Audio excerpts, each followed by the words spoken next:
मित्रों, आज मेरे जैसे समाज जीवन के कार्यकर्ता के लिए एक बहुत भावुक क्षण है, क्योंकि ये सीए सिर्फ देश के लाखों लोगों को, देश में बस रहे लाखों लोगों को नागरिकता देने का कार्यक्रम नहीं है। सीए देश में बस रहे लाखों शरणार्थियों को न्याय देने का और अधिकार देने का कार्यक्रम। और पास्ट में भारत सरकार, जो कांग्रेस पार्टी और इनके साथियों ने चलाई, इनकी तुष्टीकरण की नीति के कारण सन 47 से लेकर 2014 तक जो लोग देश की शरण में आए उनको अधिकार नहीं मिला, उनको न्याय नहीं मिला। उनकी प्रताड़ना पड़ोसी देशों में तो हुई, क्योंकि वो हिंदू थे, जैन थे, बौद्ध थे, सिख थे, मगर उनकी प्रताड़ना अपने देश में भी हुई, यहां पर भी हुई। लाखों करोड़ों लोग 3-3 पीढ़ियां हो गई, न्याय के लिए तरसते रहे, मगर एक इंडी अलायंस की तुष्टीकरण की नीति ने इस शरणार्थियों को न्याय नहीं दिया। और भारतीय जनता पार्टी के नेता नरेंद्र मोदी जी ने इनको न्याय देने का। मैं आज सीए के बारे में थोड़ा डिटेल बताना चाहता हूं कि सीए क्यों लाना पड़ा। किसी भी देश का विभाजन धर्म के आधार पर नहीं होना चाहिए, मगर भारत का विभाजन आजादी लेते वक्त धर्म के आधार पर किया गया। और जब भारत का विभाजन धर्म के आधार पर किया, तब भयानक दंगे हुए, स्वाभाविक था होंगे, मगर विजुलाइज नहीं कर पाए। अभी अभी 14 अगस्त को ही पूरे देश ने विभाजन विभीषिका दिन मनाने का काम किया है। भारत के करोड़ों लोग ये भूल नहीं सकते कितनी पारावार वेदना जो हिंदू, बौद्ध, सिख, जैन पाकिस्तान, अफगानिस्तान, बांग्लादेश में रहते थे, उनको सहन करनी पड़ी। हम नहीं भूल सकते। परिवार के परिवार उजड़ गए, करोड़ोंपति, अरबोंपति हमारे गांधी धाम में रोड पर आकर सब्जी बेचने के लिए मजबूर हो गए। इससे ज्यादा अत्याचार पूरे दुनिया में कहीं नहीं। और उस वक्त विभाजन का फैसला तो किया, मगर जब ये परिणाम आने लगे, कांग्रेस के सभी नेताओं ने वादा किया था कि पड़ोसी देशों से जो शरणार्थी आते हैं, हिंदू आते हैं, बौद्ध आते हैं, सिख आते हैं, जैन आते हैं, उनको नागरिकता दी जाएगी। आपको भारत अपने यहां स्वागत करेगा। करना भी चाहिए था। बड़ा उचित निर्णय कांग्रेस के नेताओं ने लिया था, मगर जैसे जैसे चुनाव आया वो निर्णय से मुकरते गए। सन 47 में किया हुआ वादा, 48 में किया हुआ वादा, 50 में किया हुआ वादा, जवाहरलाल नेहरू ने किया हुआ वादा, महात्मा गांधी का आह्वान,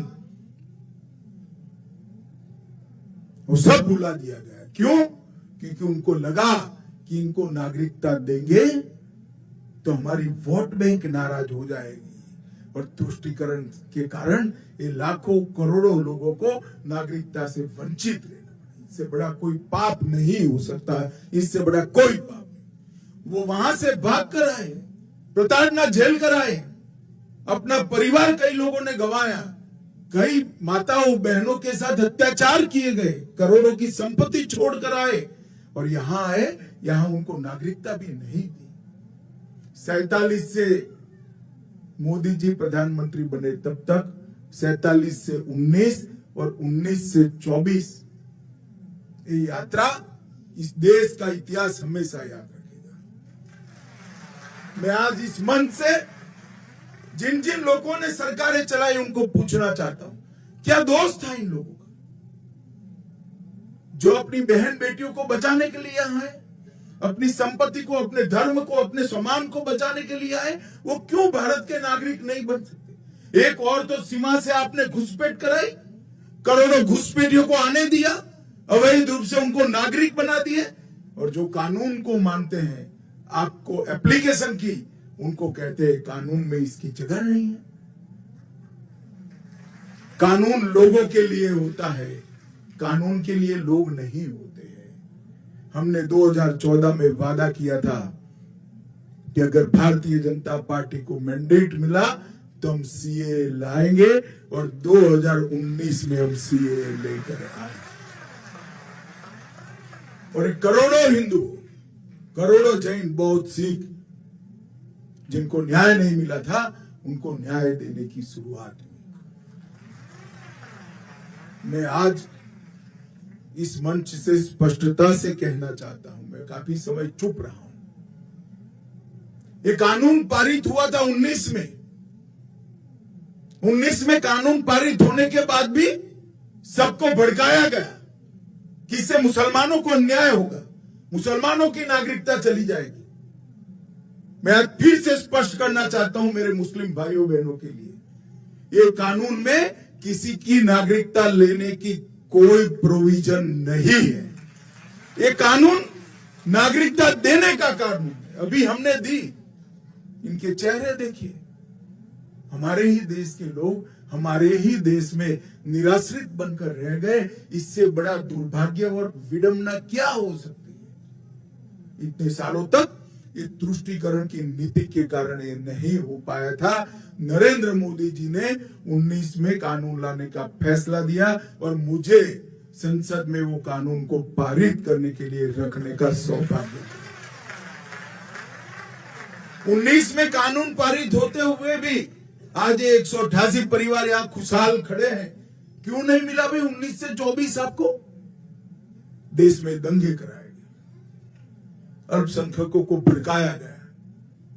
और मैं आज स्पष्टता के साथ कहना चाहता हूं, ये अफवाह फैलाई गई थी सीए की कानून से किसी की नागरिकता नहीं जाती। हिंदू, बौद्ध, सिख, जैन जो शरणार्थी मेरे भाई बहन आए हैं, उनको नागरिकता और सम्मान देने का कार्यक्रम है, अधिकार। और आज भी कुछ राज्य सरकारें हैं जो लोगों को गुमराह कर रही। मैं आज मंच से देश भर के शरणार्थी भाइयों को कहता हूं कि आप बेझिझक एप्लीकेशन करिए, नागरिकता प्राप्त करिए, आराम से करिए। इससे पास्ट में अगर आपकी नौकरी है तो वो चालू रहेगी, आपका मकान है वो आपके नाम पर ही रहेगा, आपके सारे काम जो है वो रिट्रोस्पेक्टिव इफेक्ट से सुधारने। इसमें कोई क्रिमिनल केस का प्रोविजन नहीं, सबको पार्डन दिया गया है। और पार्डन इसलिए लिया है कि सरकार के कारण ये देरी हुई, आपके कारण नहीं हुई। मैंने अभी बहन को पूछा कब आई आप, तो 95 में आई। 95 से अब तक किसने देरी की? वो तो तुरंत चाहती थी मैं भारत की नागरिक बनूं, मगर किसने नहीं बनने दिया? सरकार ने कहा। इसीलिए सिटीजनशिप अमेंडमेंट एक्ट लाना पड़ा। और आज मुझे बड़ा दिल में बहुत संतोष है कि मेरे ही राज्य में आज 188 परिवार मां भारती के परिवार बनकर, हमारे भाई बहन बनकर, हमारे साथ सम्मान के साथ। और मैं आज अपील करना चाहता हूं देश भर के शरणार्थी भाइयों बहनों को, कोई भी गुमराह करे, कोई भी पार्टी करे, मैं पार्टियों का नाम नहीं लेना चाहता, मगर आप मत मानिएगा। ये कानून आपको न्याय देने के लिए है। आपके साथ जो अत्याचार हुए हैं, इसकी क्षमा के साथ परिमार्जन के लिए आपको सम्मान देने का कानून है। जो विभाजन की विभीषिका को झेले हैं और बाद में भी जो वहां रहे। आज हमें पूछते थे संसद में, मुझे विपक्ष के मित्र, क्यों ये कानून, क्यों ऐसा? मैं आज उनको कहना चाहता हूं, जब विभाजन हुआ तब बांग्लादेश में 27% हिंदू था, 27%। आज 9% है। कहां गया?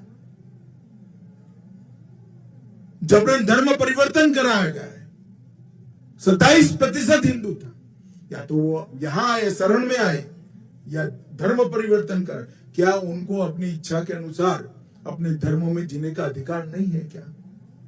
अगर पड़ोस के देश में अपने सम्मान के साथ जी नहीं सकते, हमारी शरण लेकर आते हैं, तो हम क्या करेंगे?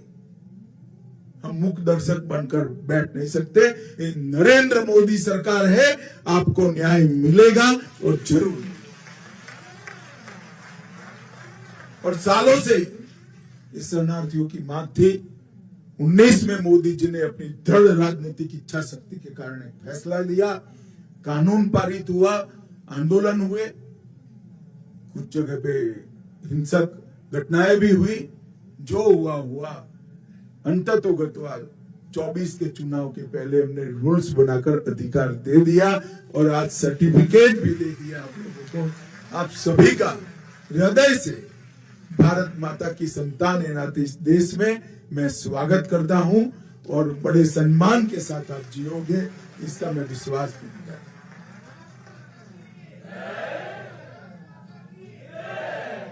मित्रों, नरेंद्र मोदी जी जब भारतीय जनता पार्टी ने उनको देश के प्रधानमंत्री पद के उम्मीदवार के रूप में नामित किया, तब मोदी जी ने इस देश की जनता को कहा था कि इस देश का लोकतंत्र परिवारवाद से पीड़ित है, जातिवाद से पीड़ित है, तुष्टीकरण से पीड़ित है और भ्रष्टाचार से पीड़ित है। ये चारों नासूरों को नरेंद्र मोदी जी ने 10 साल में उखाड़ने के लिए अथक प्रयास किया। परिवारवाद के खिलाफ 15 अगस्त को उन्होंने घोषणा की, अपील की है। कैसे 1 लाख युवा राजनीति में जुड़े जिनके परिवार में से कोई राजनीति में नहीं, कोई राजनीति, ये अपील की है। और परिवारवादी पार्टियों को घोर पराजय भी देश की जनता ने घोर पराजय दिखाया है। भ्रष्टाचार के खिलाफ भी जंग किया, जातिवाद के खिलाफ भी किया। उन्होंने जातिवाद के नासूर को समाप्त करने के लिए 4 जातियां घोषित की, एक गरीब, एक महिला, एक युवा और एक किसान। ये 4 जातियों में ही पूरा देश बटा हुआ है और ये 4 जातियों को ही एक नए प्रकार की राजनीतिक फिलसफी उन्होंने देश के सामने रखी और उन्होंने तुष्टीकरण की राजनीति को भी तिलांजलि दे दी। इस देश के कई मसले ऐसे अटके पड़े थे। राम मंदिर का मसला अटका था 550 साल से, आज भव्य राम मंदिर अयोध्या में बनाने का काम पूरा है। औरंगजेब ने तोड़ा हुआ काशी विश्वनाथ का मंदिर फिर से बन गया। मोहम्मद बेगड़ा ने तोड़ा हुआ हमारा पावागढ़ के शक्तिपीठ का भी पुनरुद्धार। इस देश में ट्रिपल तलाक को समाप्त करने का काम भी नरेंद्र मोदी जी ने किया। आतंक की फैक्ट्री जिस सोच के कारण जन्मी थी, जिस सोच के कारण चलती थी, वो सोच को पोषण करने वाला धारा 370 नरेंद्र मोदी जी ने नाबूद कर दिया और करोड़ों हिंदू, सिख, बौद्ध, जैन भाइयों को जो अन्याय करने वाला, उनका अधिकार से वंचित रखने वाला कानून का संशोधन अटका था, वो सीएए का संशोधन भी नरेंद्र मोदी जी ने लाकर देश के अंदर एक न्याय का वादा। मैं अंत में फिर से एक बार देश भर के शरणार्थी भाइयों बहनों को अपील करना चाहता हूं। ये इंडिया अलायंस से कांग्रेस और उनके साथी गुमराह करेंगे, मत डरना। मैं देश के गृह मंत्री के नाते कहता हूं, आप एप्लीकेशन कर दो, आपको न्याय मिलेगा, कोई कोर्ट केस नहीं। और ये तो उदाहरण है, 188 परिवार, कोई कोर्ट केस नहीं हुआ, नागरिक भी बन गए, उनके बच्चे एमएलए भी बनेंगे, सांसद भी बनेंगे, आईएएस भी।